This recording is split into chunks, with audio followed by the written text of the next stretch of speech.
Hi friends, అందరికీ నమస్తే. మన చిత్తూరు నుంచి వేలూరు మీదుగా అరుణాచలం పుణ్యక్షేత్రం దర్శనానికి బయలుదేరానండి. ఇది వేలూరు బస్టాండ్ ఇది. ఈ వేలూరు బస్టాండ్ నుంచి మనం బయలుదేరుతాము. ఇవన్నీ కూడా వేలూరు నుంచి అరుణాచలం బయలుదేరే బస్సులు. ఈ బస్సు లోపల చూడండి, అప్పటికైతే ఇంకా ఎవరు ఎక్కలేదు కాబట్టి సీటు దొరికింది. అక్కడి నుంచి సైడ్లో మనకు కనిపిస్తున్నంత కూడా కాట్పాడి తదితర పరిసర ప్రాంతాలు. బస్టాండ్కి వచ్చేసామండి, అరుణాచలం బస్టాండ్కి. ఇక్కడ ఎండ వేడి మేము కూల్ డ్రింక్స్ తీసుకున్న తర్వాత అలాగే బస్టాండ్ దగ్గర నుంచి అతి దగ్గరగా ఉన్నటువంటి మన దేవస్థానంలోని స్వామివారి తొలి పూజ చేస్తున్నామండి, రాజగోపురం ఎదురుగా. అదైన తర్వాత కాసేపు మనము రూము బాడీకి తీసుకున్నాం. ఇదే ఈ ప్రాంతంలోనే మనము బాడీకి తీసుకున్న రూమ్ అండి. ఎదురుగా మనకి చూస్తే రాజగోపురం కనిపిస్తుంది చూడండి, అది రాజగోపురం. దానికి ఎదురుగా ఉన్నట్టు రూమ్ తీసుకున్నాం. ఒక 1500 1000 రూములు దొరుకుతున్నాయండి. ఒక 1000 రూపాయలు అయితే ఈ విధంగా ఉంటుంది రూము. ఇక్కడ రూమ్ సౌకర్యాలన్నీ బాగానే ఉన్నప్పటికీ తదితర ఇక మనం లంచ్కి బయలుదేరాలి కాబట్టి కాస్త లంచ్ చేద్దామని చూసాము. అక్కడే వాళ్ళ ఒక ఆశ్రమంలో 100 రూపాయలకి అన్లిమిటెడ్ అండి, అన్ని రకాల పదార్థాలతో కలిగినటువంటి భోజనము 100 రూపాయలకి తీసుకోవచ్చు. ఇక్కడ గుడి ముందర కొంతమంది ఇలా స్వామివారి బొట్టులు పెడుతున్నారండి. వాళ్ళ దగ్గర బొట్టులు వేయించుకున్న తర్వాత అలాగే రాజగోపురం ద్వారా స్వామివారిని దర్శిద్దాం ఫస్ట్ అని దర్శనానికి బయలుదేరిన ఫ్రెండ్స్ చూడండి, లోపలికి వెళ్తున్నాము స్వామివారి దర్శనం కోసము ఆలయం లోపలికి.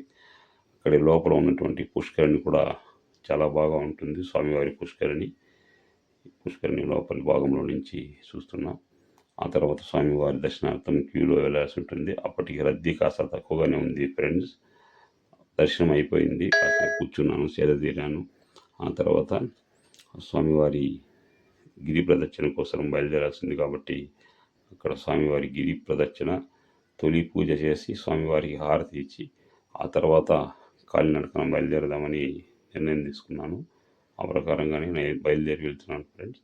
ఆ బయలుదేరే క్రమంలోనే మనకి మొట్టమొదటిగా వచ్చే లింగం ఇంద్రలింగము అని. ఈ ఇంద్రలింగము మనకి అన్ని లింగాల కంటే కూడా మొదటిగా వస్తుంది. స్వామివారి దర్శనం చేసుకుని ఆ తర్వాత పార్వతీదేవి అమ్మవారి దర్శనం కూడా అయింది ఫ్రెండ్స్. అలాగే ఆ దేవస్థానం నుంచి వెలుపలికి వచ్చిన తర్వాత అనేక రకాల దేవస్థానాలు కనిపిస్తూనే ఉంటాయి మనకి. రెండు వైపులా కూడా ఒక్కొక్క లింగమే మనం కనిపించుకొని దర్శనం చేసుకుంటూ అలాగే స్వామివారి నామస్మరణ చేసుకుంటూ ప్రదక్షిణ చేస్తుంటాం ఫ్రెండ్స్. ఇక్కడ అయితే చూడండి, ఇక్కడ మనకి దక్షిణామూర్తి స్వామివారి దేవస్థానం కూడా కనిపిస్తుంది పక్కనే. దక్షిణామూర్తి స్వామివారిని దర్శించవచ్చు.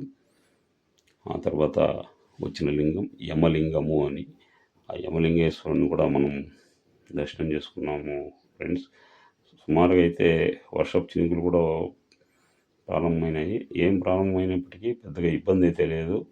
భగవంతుని స్మరించుకుంటూ మనం వెళ్తూ ఉంటే ఏ ఇబ్బంది ఉండదనే నమ్మకంతోనే బయలుదేరుతున్నాం. తర్వాత నైరుతి లింగం కూడా అపురూపంగా ఆకర్షించే విధంగా ఉన్నాయి ఫ్రెండ్స్ భగవంతుని స్వరూపాలు ఈ అరుణాచలంలో. ఆ తర్వాత అన్ని తర్వాత ఈశాన్య లింగం వస్తుందంటారు. ఇది చంద్రలింగం, దానికి ముందు వచ్చేది. చంద్రలింగము సూర్యలింగం కూడా ఉన్నప్పటికీ అవి కౌంటింగ్కి రావంటారు.